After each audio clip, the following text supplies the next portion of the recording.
Hello YouTube, it's that nerd Ryan here, and today what we're going to be talking about is the Hoenn region.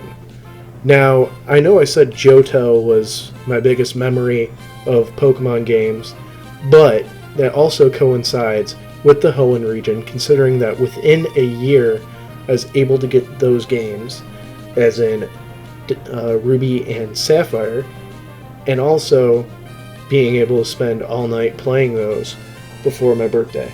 And I think I've probably clocked the second most hours in that generation compared to everything else. Now, we're obviously going to go through the starters, the region itself, some other Pokemon, the gym leaders, the Elite Four, and my thoughts all together. So let's get right into it. So the first thing that happens is the starters. So I will say that this is probably one of my favorite batches of starters, where you get Torchic, Mudkip, and Triku. Now, I always have to choose Torchic for this because, as you know, Blaziken's my all-time favorite Pokemon. So I am very biased when it comes to that Pokemon. I do love the design of all three starters, though, and if you're talking ORAS, I really do like most of the designs for the Megas. Mega Sceptile we could probably put aside. I do like the typing, but the design is kinda to me. So we're also moving into the story as well as the villains. I completely forgot to mention that earlier, I apologize. So the story is that you're put on Hoenn and just moved there, and your dad is the 5th gym leader. Now, you just want to start your Pokemon adventure as any boy or girl does at 10 years old in the Pokemon games. And all you're trying to do is get your badges and fight the Elite Four, as usual. But this time, Team Magma or Team Aqua, depending on which game that you got, is trying to take over the world and give it a very, very interesting condition onto the premise.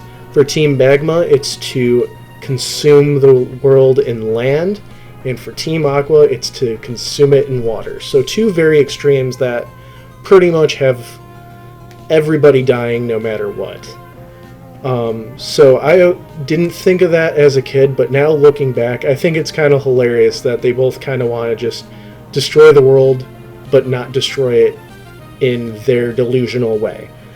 As you can tell, I already like Team Magma and Team Aqua more than I like Team Rocket.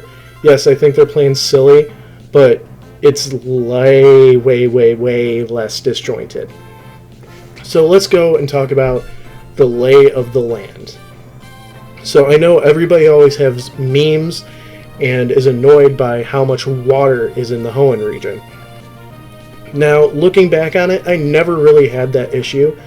I usually enjoy surfing in those games because I feel it does have a little bit more diversity. The only thing that always messes me up is Dewford Town, and it always just reminds me of, Cinnawood Town in Johto. They're kind of both in the same area, except you go to one earlier than the other one, which is still fine.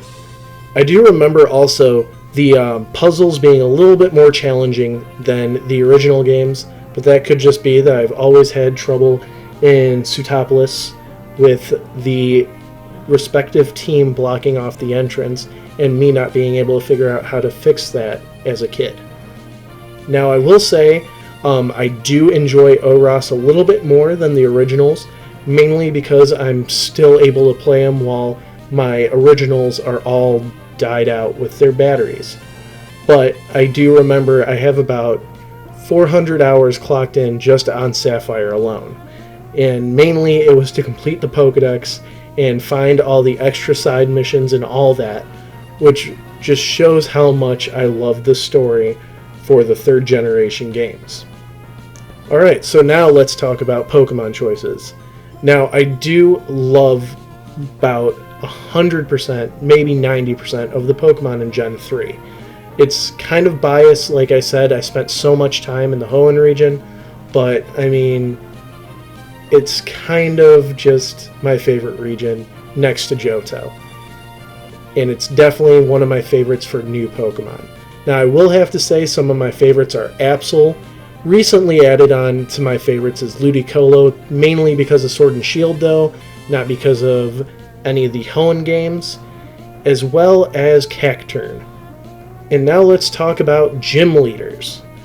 Some gym leaders that I truly enjoyed were Norman, which was a hard gym, but still an enjoyable one, Hoenn, and the Flying Gym.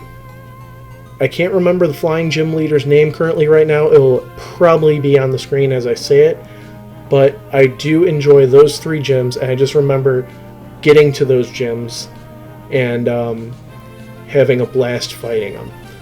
Now let's talk about the Elite Four and the Champion. Now, I am not including Emerald on here because I barely ever beat Emerald. I usually only played Ruby and Sapphire, so I will be considering Steven for this and not Wallace. But I will say that the Elite Four is very distinct in my memory, mainly because I fought them so many times to be able to level up my team and get a lot of money. So I will say I do really like the Elite Four.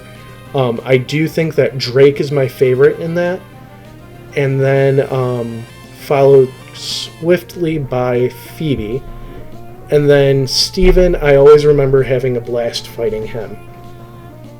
So next, let's talk about this back end of the story, which I mentioned earlier.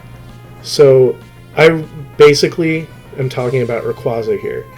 Finding out about Rayquaza and being able to catch him in the Sky Pillar is pretty amazing. I will say, though, the Reggies are very, very hard to get, and I still have not perfected doing that. I actually had to have a friend do it for me as a kid, and I do plan on replaying ORAS to be able to do that again and do it correctly by myself. Which also, speaking of back end game stuff, let's just talk about the ORAS end game stuff.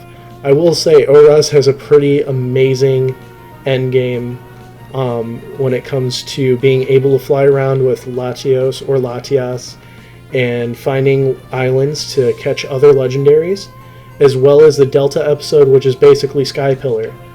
Be sure to like, comment, subscribe, and share. And just remember, for all Pokemon fans and champions,